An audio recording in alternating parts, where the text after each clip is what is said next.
Uma jornada de 40 dias para renovar a sua esperança. 25ª mensagem. A voz do povo é a voz de Deus. Vamos ler juntos Marcos 15, do 1 ao 15. Vem comigo, rainha. De manhã, bem cedo, os chefes dos sacerdotes com os líderes religiosos, os mestres das leis e todo o sinédrio chegaram a uma decisão. Amarrando Jesus, levaram-no e o entregaram a Pilatos. Você é o rei dos judeus? Perguntou Pilatos. Tu o dizes, respondeu Jesus. Os chefes dos sacerdotes o acusaram de muitas coisas. Então Pilatos lhe perguntou novamente, você não vai responder? Veja de quantas coisas o estão acusando. Mas Jesus não respondeu nada. E Pilatos ficou impressionado. Por ocasião da festa era costume soltar um prisioneiro que o povo pedisse.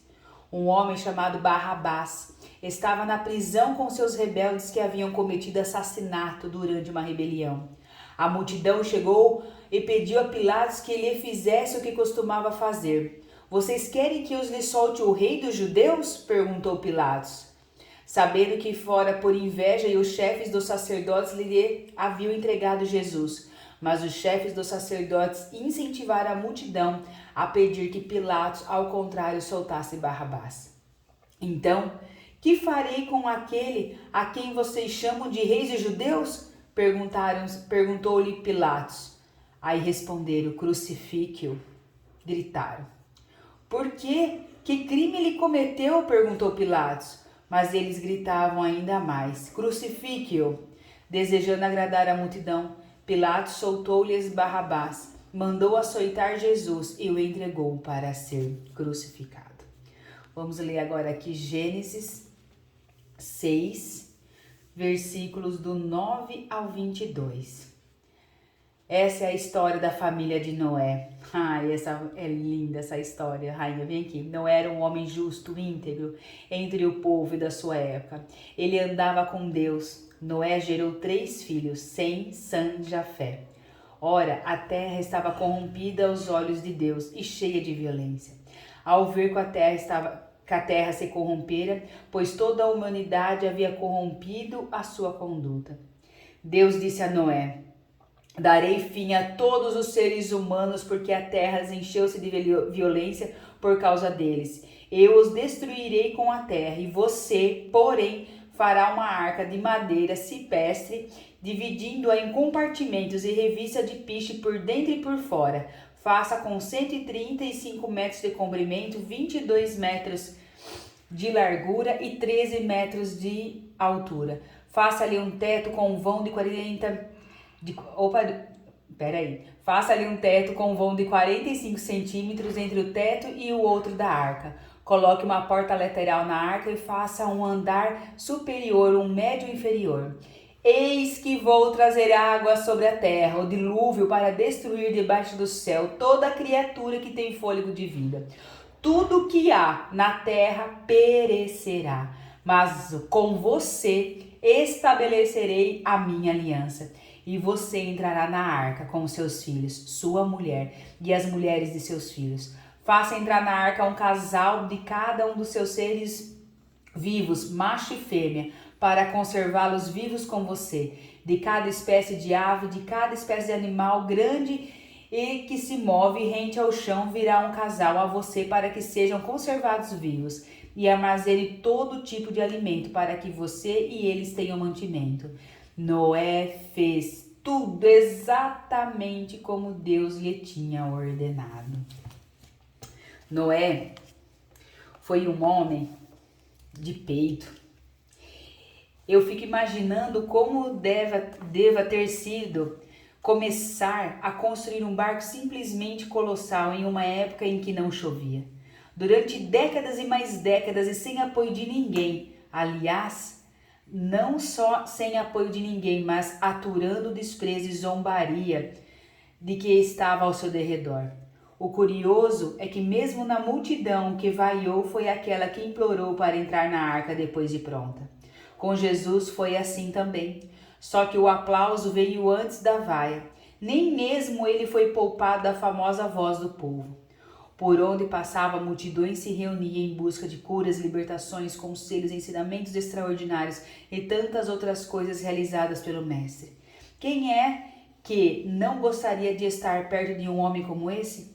Porém, de uma hora para outra, o grito da multidão passou a ser: soltem Barrabás, crucifiquem Jesus. Desde crianças ouvimos que a voz do povo é a voz de Deus. O que não nos conta é que o povo tem seus próprios interesses, e esses, na maioria, esmagador às vezes. Pouco tem a ver com a vontade de Deus, e é por esse motivo que a multidão nunca pode ter influência sobre nós. Jamais podemos ser dependentes da aprovação das pessoas. Infelizmente, muitos têm permitido que a voz do povo será arbítrio e o fator decisivo em suas vidas.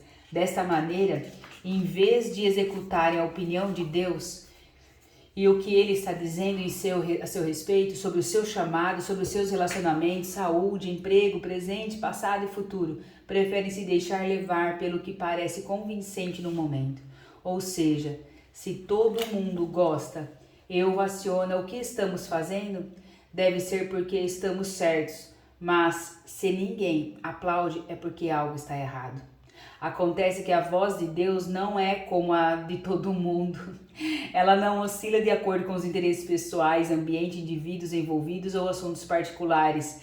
Ela é o que é, assim como Ele. Às vezes, eu me pego pensando no sentimento de Cristo ao ver que todos aqueles que Ele curou, amou, salvou, libertou, o condenado, de maneira tão cruel, baixa e viu a multidão enfurecida retribuir o amor que recebeu com a condenação de um inocente.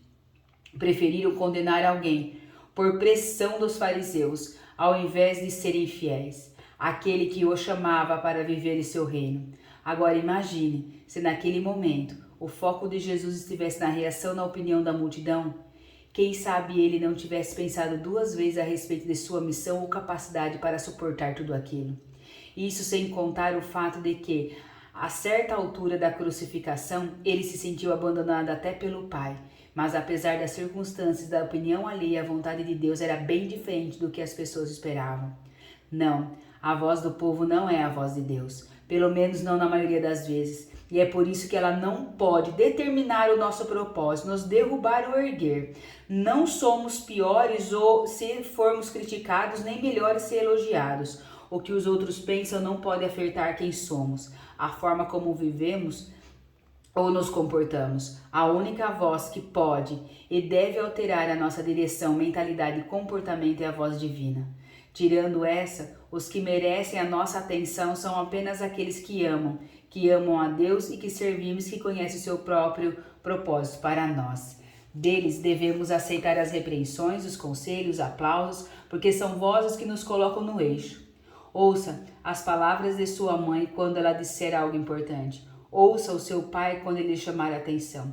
Ouça seus irmãos quando eles alertarem sobre algum perigo. Ouça seus melhores amigos quando eles pedirem por paciência da sua parte. Mas acima de todos, escute Deus. Desafio. Separe o dia de hoje para desconectar de todas as vozes ao seu derredor. Se possível, tranque-se algumas horas dentro do seu quarto. Desligue todos os aparelhos eletrônicos e concentre totalmente na voz de Deus.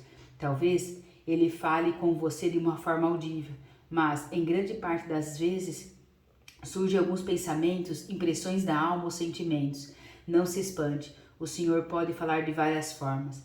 Em seguida, peça para que o Espírito Santo lhe diga como Ele o enxerga. Pegue um papel e uma caneta e anote tudo. Lembre-se, o Senhor jamais diz coisas pejorativas ou ruins sobre nós. Se você ouvir algo negativo, repreenda, mande embora e clame por mais clareza da sua voz. Depois pegue essas qualidades, características e procure embasamento bíblico. Escreva as referências ao lado e cole em algum lugar de seu quarto que fique à vista. Leia e declare essas verdades por 1 mês, todos os dias.